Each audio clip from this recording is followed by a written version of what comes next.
Tonight, make the punishment fit the crime. Abused so badly by his birth parents, he lost his legs. Now, Tony Hudgell's adoptive mother leads the calls for tougher sentences.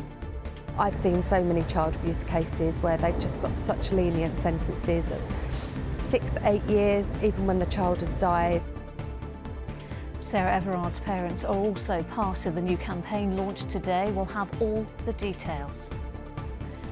Also tonight, found in a shopping bag by bin men. More on the grim discovery of a newborn's body in Notting Hill.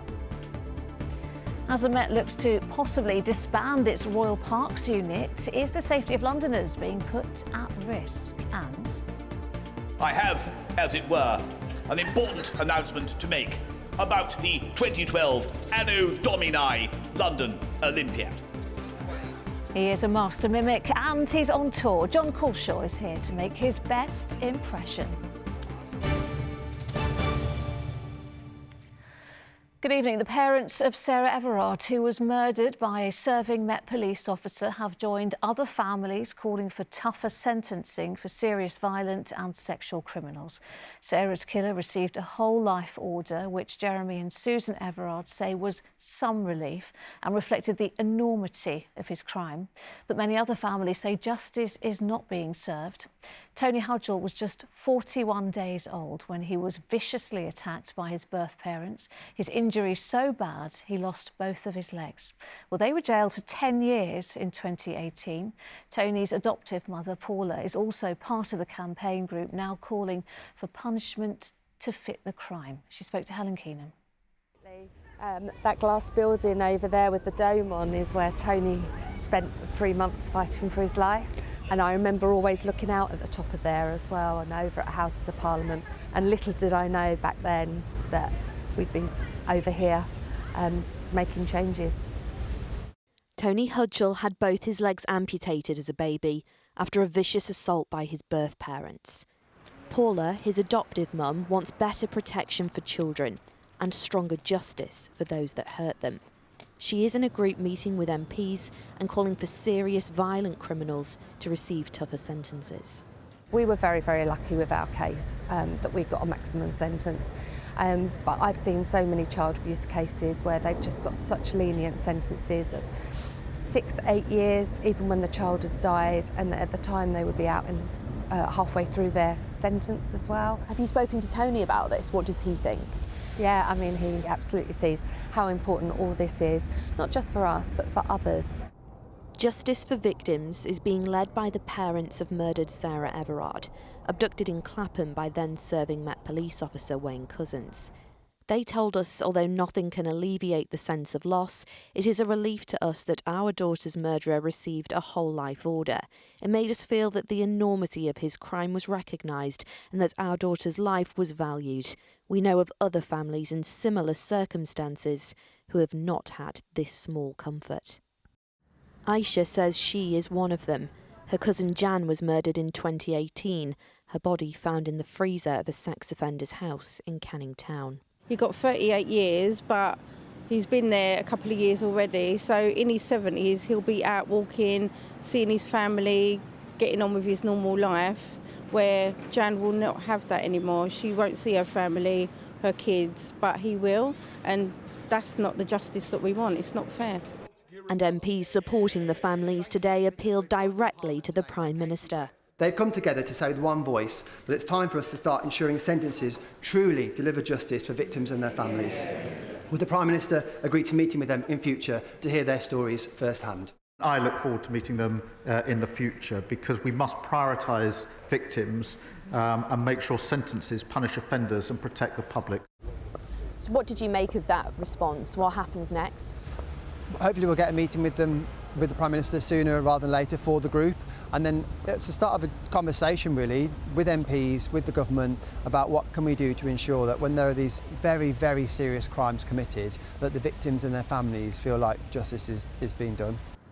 Whole life orders where you are never released are rare, but the group says for some crimes that should be the starting point. Helen Keenan, ITV News. Next tonight, police say they are really worried about the mother of a newborn baby whose body was found in Notting Hill. They have urged her to urgently get in touch as they gave an update on yesterday's distressing discovery. Kafa Patter is in Notting Hill for us this evening. Kath, talk us through the new information. Lucrezia, less than 24 hours ago, we didn't know the baby's gender, we didn't know the baby's age. However, we do now. It was a baby boy, and the police have told us today that he was a newborn. Now, we also have some more information about the bag that he was left in, and the police are hoping that this might help jog the memories of any potential witnesses. This was a black Marks and Spencer's bag with pictures of avocados on the side. The bag was discovered by a council refuse worker who immediately contacted the police. I want to praise the professionalism in particular of the local refuse worker and also the responding emergency services, who I know will have been deeply affected by the incident yesterday. Superintendent Owen Ronalden there, praising the efforts of the refuse worker. Well, last night I spoke to a woman who was here shortly after the baby boy was discovered, and she'd also spoken to the bin man who had found him. Next to the church, a bin man this morning tried to clean the bin, and for some reason he said he had a feeling he has to open the bin, and when he opened up the bin, there was a dead baby in there, and apparently he's traumatized. Lucrezia, this is still very much a developing story. Despite the baby being left underneath a CCTV camera, the police are yet to locate his mother. Today, they reiterated their urgent appeal for the baby's mother and anyone with information as to who she may be to come forward. All right, Kath, in Notting Hill, thank you.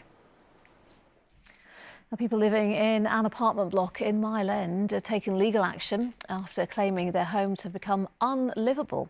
New flats are being constructed on the top of their building, and they say the work has caused severe leaks, mould and falling debris. Antoine Allen went to meet them. These overflowing buckets are catching water from leaking ceilings, even when it's sunny outside Coniston House. When will it be over? I never imagined it'd be so terrible. Nearly 3 years ago, work began on Martin's building. A plan was approved to add 2 floors on top of the Mile End estate, owned by East London Homes, who hired developers Gracewood to complete the extension. The corridors in the building are lined with buckets due to leaky water pipes and what Martin believes is poorly planned construction work. And none of the lights are working because all of the circuits have got wet and have shorted out. And I mean, the doors don't close anymore because they've expanded all the wood frames. Yeah, it's pretty horrendous. Martin has had to pack away his life and live in temporary accommodation for months. When he moved out, the mould moved in.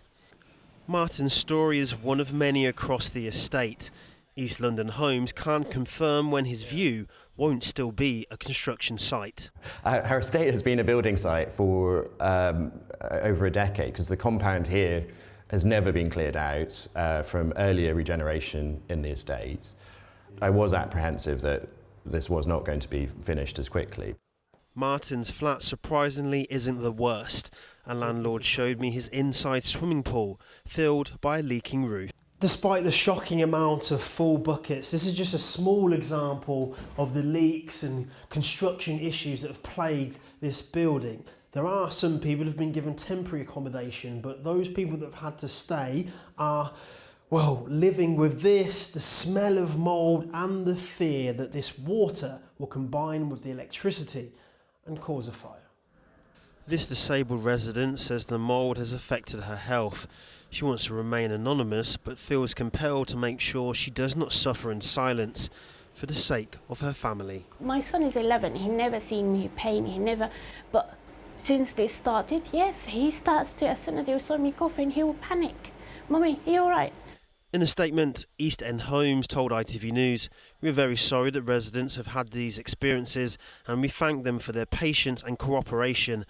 The current situation at Coniston House is not acceptable and we are working hard to resolve this as quickly as possible."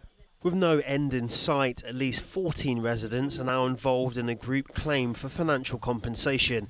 but the primary goal is to ensure the remaining work is completed up to industry standard. Antoine Allen, ITV News. Some other news now, and a man has been charged with murder following an assault in south-east London. Andrew Clark died from head injuries after being attacked outside a Sainsbury's in Beckenham last week. Demish Williams from Croydon has been remanded in custody and will appear at the Old Bailey in June.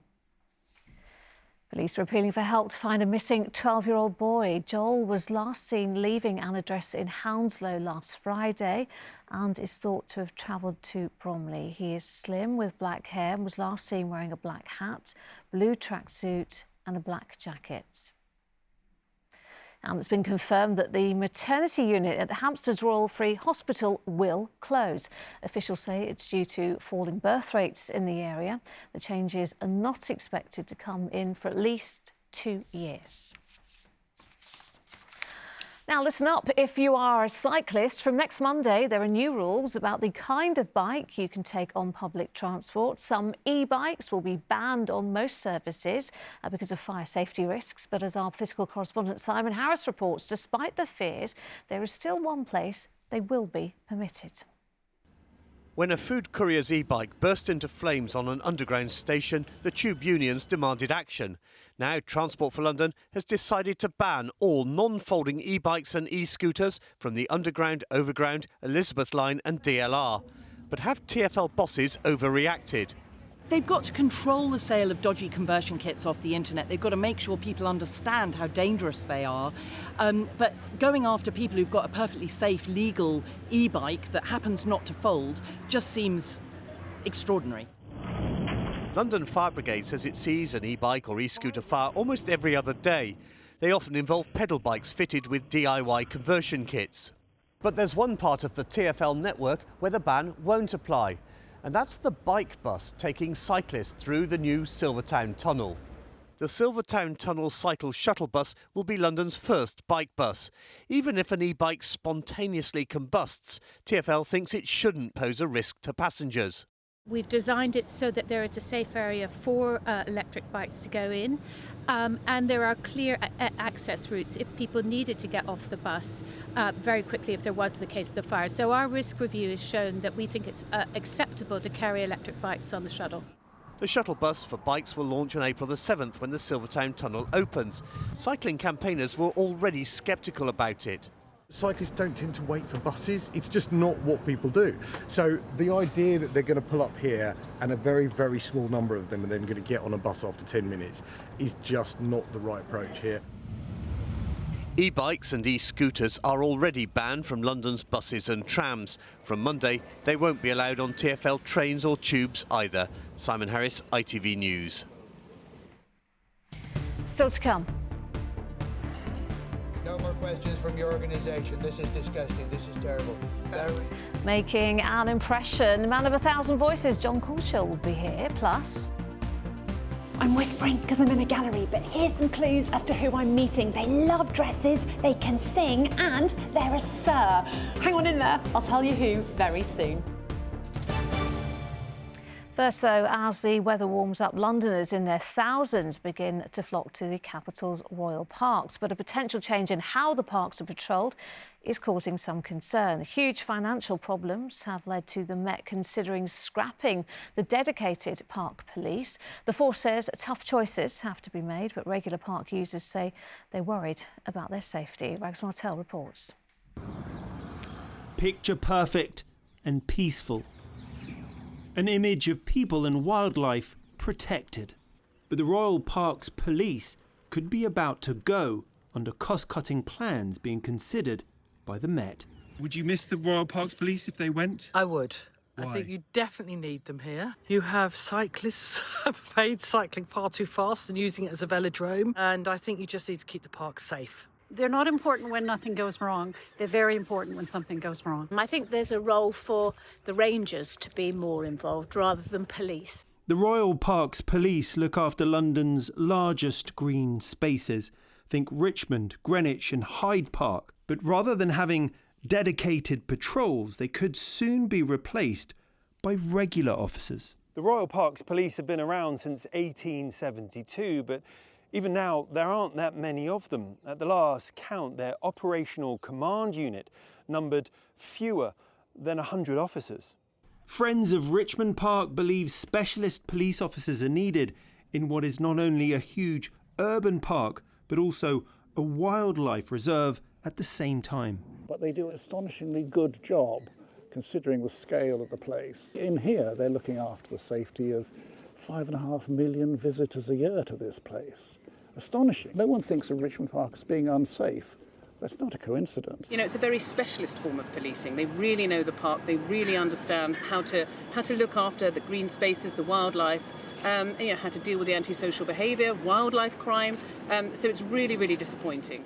At Regent's Park, uniform shifts begin at 8 a.m, but in recent months a spate of violent bicycle jackings have occurred before those shifts start. Like this cyclist who was threatened with a hammer before having his bike stolen. Parks police in total keep the Royal Parks safe. There's no question about it. Crime levels are very low in the parks because there are police there and people know there are police there. We've seen in some of the central London parks when there are no police on duty, cyclists with high-end bicycles are being targeted because they know there are no police. So taking the police out of the parks will make them less safe. In a statement, the Metropolitan Police told us we've been clear on the financial challenges the Met faces. We're carefully planning any tough choices we may have to make to ensure we live within our means. Royal Park policing has gone on for more than 150 years, but now its future is up in the air. Rags Martel, ITV News, Richmond Park. Now, many of you will recognise my guest tonight, but when it comes to his impressions, how many can you spot? Sorry to keep harping on about it, but you're still not looking terribly, New Labour. Doris, I need a drop-off at the Palladium for the six-pack of the year competition. Well, it's a DIY show. We get loads of building experts in and they try to renovate me. All that you had to do was to prepare a simple Christmas dinner. Lend me your ears. I have, as it were, an important announcement to make about the 2012 Anno Domini London Olympiad. Well, there you go, some of the many voices of the very talented John Colsher from Boris Johnson. You saw there too, Bruce Forsyth, and he's back on the road with a new one-man show, including a stop at the Richmond Theatre on Friday. Yes. And you're here to tell us all about it. Welcome, John. It's lovely to be here. This is actually you, John, yes, right yes, now. This is it, yes. Just for a little bit, Listen, the new show is called Imposter Syndrome, yeah. And it's a one-man show, as ever, I suppose, and it's full of lots of impressions, I assume. Yes, we run through many prime ministers, lots of memories of the prime ministers and many presidents from, the era of George W. Yeah. And, Tony Blair, who, they had that great double act. Yes. John Major from his Spitting Image days when the puppet was grey, the colour of blue tack. That very gentle voice. Don't make him too aggressive, he turns into Michael Caine. Oh, I like how you did that. That was us. Listen, we saw a bit of Boris Johnson then. Obviously, he was PM, Mayor of London first, then he was PM. We had a few other PMs in between. Yeah. We've got a new one now, so Keir Starmer. Have you been working on your Keir Starmer? Yes, I think, from the time of Rishi and Liz Truss, you're looking who the next people might be. Yeah. And you start to work on them. The way you get to Keir Starmer, start with Ed Miliband, sort of way down here, and then sort of loosen it up, add a little bit of thinners until it gets to this sort of stage, and you imagine Keir Starmer right there, Starmer the Starman, one syllable at a time. Oh my God! And that's sort of how you get there with him. It's like he's in the room, John. I'm sorry about that. I can only apologise unreservedly. Do you do any other cabinet members? Are you working on any? I like David Lammy because he's got this very projected way of speaking a syllable at a time. He gets his money's worth with every part of the sentence. Yeah. And it's interesting how quickly they come and go. There we were, working on Michael Gove. Remember him? You start out with Ronnie Corbett and sort of make him slightly more malevolent until you end up with Michael Gove. But they're an interesting bunch, they're an interesting group. I love it. Listen, last Christmas you did Panto at the Palladium, weren't you? It was Robin Hood, you were King Richard, but in the style of Donald Trump. In the style of the Donald, I think he would have liked that. I think the Donald would have liked that Lucrezia. I think you would. That's how we would say your name. Lucrezia, very smart presenter, very wonderful presenter. I want you to do all my interviews, I really do, because you're a smart person. Yeah. Yes, I think Mr. Trump would have enjoyed the fact that he was the king. I think that's what his next ambition probably is, to be king of the world and the solar system and the universe. You've met the king, haven't you? You've done the king in front of the king. Yes, exactly. It's always, he always gives this sort of like look like that, as if I know that you're scrutinizing me. I would always tell that you're practicing your technique.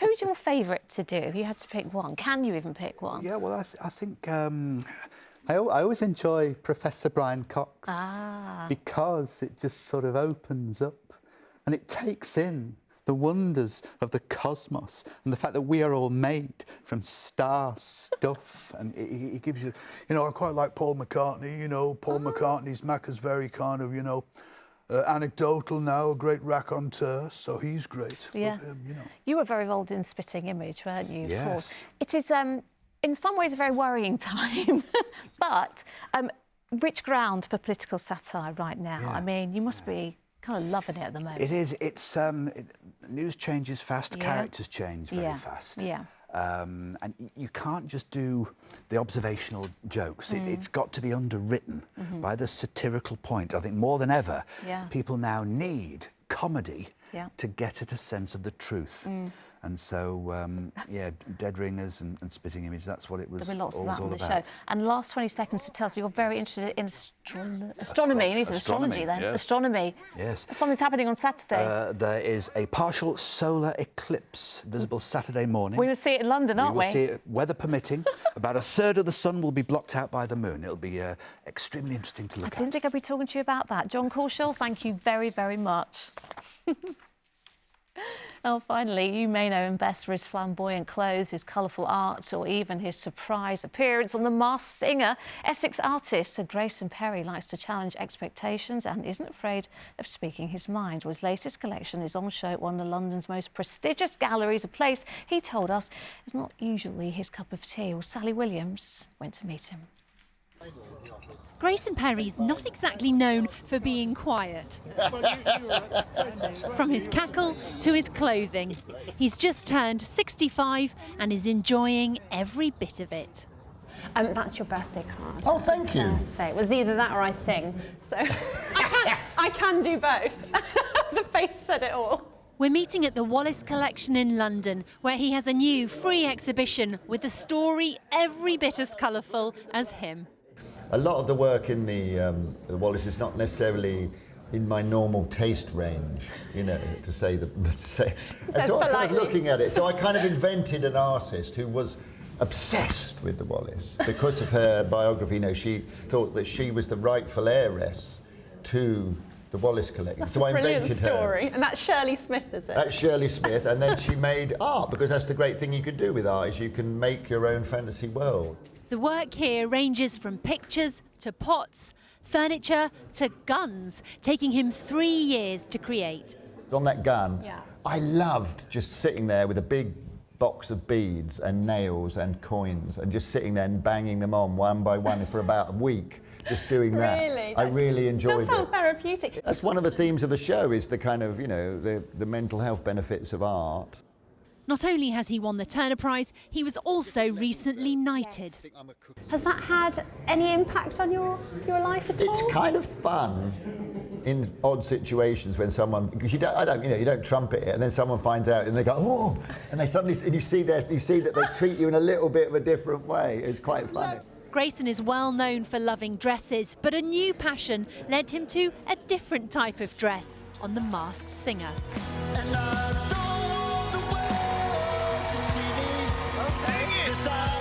Would you recommend it? Yes!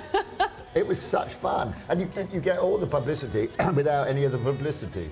He's come to singing later in life, but not too late for me. I really want you to sing now. But I write the songs that make the whole world sing. I write the songs of love and Oh, and I was keen to know if he'd ever want to go on another reality show. The only one I've really tempted to do was Strictly, but I think I'm getting a bit old for it now. I think, it's like my back would give in. The first time I pick someone up, my back, that'd be it. So 65 years on planet Earth. Have you enjoyed it? Always like therapy, isn't it? It won't be very good therapy. Don't Well, go no, too it does deep. make you think, doesn't it? Because, you know, I certainly enjoyed, it's got better as it's gone along. Oh, well, that's great. I mean, that's the way you want it to go, come on, isn't people. it? You don't Yeah, want no, it it going is. downhill. Grayson's next project is a musical, but for now, this is perhaps one of the most colourful corners of London. Sally Williams, ITV News, Marylebone. Fantastic. Now it's feeling a bit like spring out there again today. Will it last? Sally's back now with a forecast. ITV London weekday weather is sponsored by Octopus, the renewable energy company. Hello again, a very good evening to you. Look, the gorgeous magnolia's out, the blossom is as well. I'm not sure which blossom that is.